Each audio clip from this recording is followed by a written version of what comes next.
राम राम मित्रांनो, मी अमोल कोळेकर पाटील. तुम्हाला जर कोणी म्हटलं की भारतामध्ये पुन्हा एकदा लॉकडाऊन लागणार आहे, सगळ्यांना घरामध्ये बसावं लागणार आहे, ऑफिस सगळे शॉप दुकानं सगळे बंद होणार आहेत, तर विश्वास बसेल. पण जरा सावधान राहा. भारतामध्ये लॉकडाऊन सारखी परिस्थिती पुन्हा येऊ शकते आणि त्यासाठीची तयारी सध्या देशाच्या पातळीवरती, राज्यांच्या पातळीवरती सुरू झालेली. हे मी नाही बोलत, या देशाचे आदरणीय पंतप्रधान नरेंद्र मोदीजी यांनी संसदेमध्ये माहिती दिली. एवढंच नाही तर त्यांनी हेही सांगितलं की भारताला लॉकडाऊनमध्ये सर्व्हाइव्ह करण्याचा अनुभव झालेला आहे आणि आता सध्या भारताने अशा प्रकारची तयारी केली पाहिजे की पुन्हा एकदा लॉकडाऊन सारख्या परिस्थितीला आपण सामोरे जाऊ शकतो.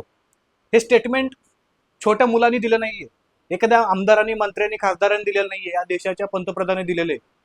आणि या स्टेटमेंटचा किती मोठ्या प्रमाणामध्ये प्रसार हा देशामध्ये झाला ह्याची तुम्हाला फक्त थोडक्यामध्ये माहिती देतो. आणि खरंच भारतामध्ये लॉकडाऊन लागणार आहे का, आपण या व्हिडिओमध्ये चर्चा करूया. का लागणार आहे लॉकडाऊन त्याच्याबद्दल देखील तुम्हाला माहिती देतो. सगळ्यात महत्त्वाचं, देशाच्या पंतप्रधानांनी संसदेमध्ये ही माहिती दिली की जर अमेरिका, इराण, इस्रायलचं हे युद्ध आणखी वाढलं, तसं तर अमेरिकेकडनं 5 दिवसांसाठी हे युद्ध थांबवण्याची घोषणा केली होती, परंतु ज्या क्षणाला ही घोषणा केली त्याच वेळी इराणकडून इस्रायलवरती हल्ले करण्यात आले आणि त्याच्या बदल्यामध्ये इस्रायलकडनं परत इराणवरती हल्ले करण्यात आले.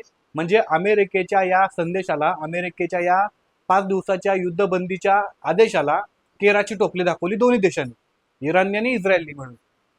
त्यामुळं अमेरिकेची किती किंमत आहे ह्या युद्धाच्या परिस्थितीमध्ये हे आपल्याला सगळ्यांना कळून चुकले. दुसरा मुद्दा, पंतप्रधानांनी सांगितलं की जर हे युद्ध आणखी वाढलं, म्हणजे अमेरिकेला आणि इस्रायलला असं वाटत होतं की हे युद्ध 4 दिवस किंवा 8 दिवसात जास्तीत जास्त आपण संपून टाकू, इराणच्या ऑलमोस्ट सगळ्या लिडरला जर संपून टाकलं तर इराण अस्थिर होईल आणि अस्थिर झाल्यानंतर इराणवरती कब्जा करायला किंवा इराणला आपल्या पायाखाली आणून आपले म्हणणं मांडण्यासाठी किंवा मान्य करायसाठी आपण दबाव टाकू शकतो असं त्यांना वाटत होतं. परंतु सगळे लीडर मेल्यानंतर देखील इराण आजही युद्धाच्या परिस्थितीमध्ये खंबीरपणे उभा आहे. आज भारताचा, इराण अमेरिकेचा आणि इस्रायलच्या युद्धाचा 26वा दिवस आहे. जवळपास 1 महिना झालं हे युद्ध अजून सुरू आहे. आणि या एका महिन्यामध्ये किती मोठ्या प्रमाणामध्ये फक्त भारतालाच नाही तर इतर देशांना नुकसान झालेलं आहे.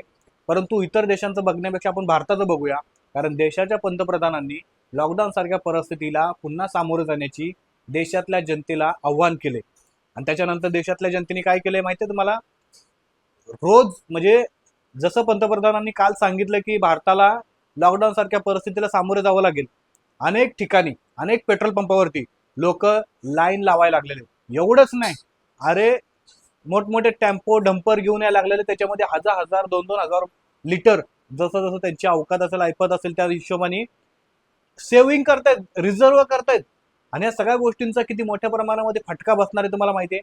हे फक्त पेट्रोल डिझेलचं ठीक आहे, घरगुती गॅस आणि व्यावसायिक गॅस तर बंदच झालाय ऑलमोस्ट. अनेक रेस्टॉरंटनी आपल्या मेनूमध्ये चेंजेस केलेले आहेत. अनेक रेस्टॉरंटनी एका वेळचं जेवण, छोटे छोटे मेस असतात, छोटे छोटे हॉटेल रेस्टॉरंट असतात, त्यांनी फक्त एकाच वेळेला हे सुरू करायचा विचार केलेला आहे आणि तसं सध्या सुरू आहे. तुमच्या आजूबाजूच्या जवळच्या रेस्टॉरंटमध्ये जाऊन माहिती घ्या, त्यांना गॅस मिळवण्यासाठी किती मोठ्या प्रमाणामध्ये हा प्रयत्न करावा लागतो किंवा त्रास होतोय. अनेक हॉटेल रेस्टॉरंटनी फक्त एक टाइम आम्ही हॉटेल सुरू करू, सकाळचं किंवा संध्याकाळी, अशा निर्णयावरती येऊन थांबलेत आणि अशा प्रकारची त्यांनी सुरुवात देखील केलेली. आणि या सगळ्या गोष्टींचा परिणाम देशाच्या पंतप्रधानांनी काल जे सांगितलं त्याच्यानंतर आणखी मोठ्या प्रमाणामध्ये वाढलेले. खरंच देशामध्ये लॉकडाऊन हे का होणार आहे परत तुम्हाला सांगतो. आणि हे देशाच्या पंतप्रधानांनी सांगितले म्हणजे या शब्दाला किती मोठ्या प्रमाणामध्ये किंमत असेल हे तुम्ही विसरू नका. इस्रायल अमेरिकेचं हे इस्रायल आणि इराणचं जे युद्ध सुरू होतं याच्यावरती अमेरिकेने सांगितलेले 5 दिवसासाठी आपण हे युद्ध थांबूया आणि 5 दिवस कोणी कोणाच्या देशावरती मिसाईल हल्ले करणार नाही किंवा कुठल्या प्रकारचे हल्ले करणार नाहीत, हे सगळं सुरूच होतं. परंतु जसं मी काल सांगितलं की इराणने आधी इस्रायलवरती हल्ला केला आणि इस्रायलने परत हल्ला केला. परंतु त्या सगळ्या गोष्टींमध्ये इस्रायलकडनं इराणच्या एका मानवी न्यूक्लिअर प्लांटवरती किंवा त्याच्या आजूबाजूला मिसाईल अटॅक केलेला आहे. आणि या सगळ्या गोष्टींमुळं रेडिओ ऍक्टिव्ह सुरू होण्याचं किंवा ऍक्टिव्ह झाल्याची जवळपास चर्चा सध्या सगळ्याच ठिकाणी सुरू आहे. आणि नक्की हा विषय काय, इराणच्या बू शहर या शहरावरती जो इराणचा एक न्यूक्लिअर पॉवर प्लांट आहे त्या ठिकाणी हा हल्ला झालाय. आणि याच्यामध्ये जे IAEA म्हणजे न्यूक्लिअर पॉवर प्लांटची जी एक एजन्सी आहे, इंटरनॅशनल एजन्सी, त्यांनी सांगितले की इराणच्या बू शहर या शहरातल्या एका न्यूक्लिअर पॉवर प्लांटवरती इस्रायलकडनं हल्ला करण्यात आलेला आहे. आणि हे इराणसाठी इतकं महत्त्वाचं होतं की इराणच्या पूर्ण देशामध्ये, शहरामध्ये जी वीज जाते किंवा इतर उपकरणं चालतात ते 60% ह्या प्लांटमधून येतात.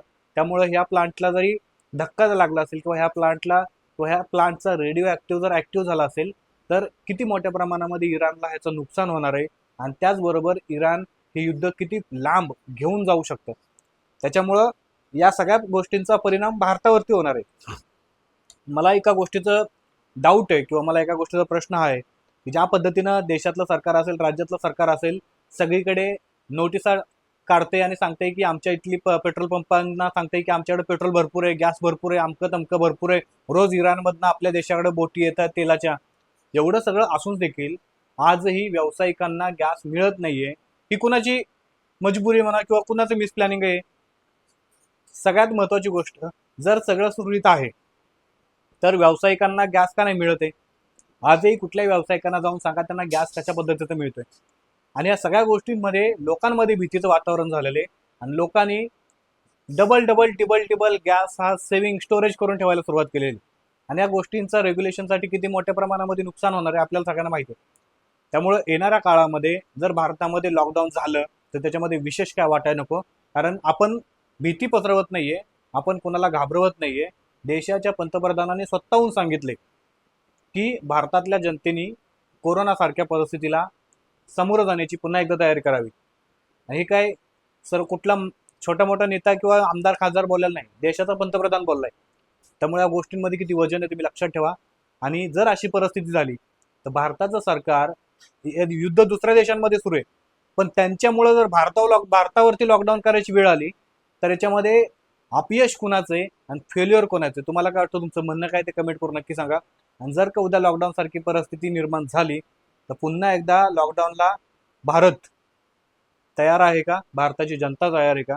तुमचं म्हणणं काय ते कमेंट करून नक्की सांगा. चॅनल आपला सबस्क्राईब नसेल तर नक्की करा. जय शिवराय, जय शंभूराजे, जय मल्हार.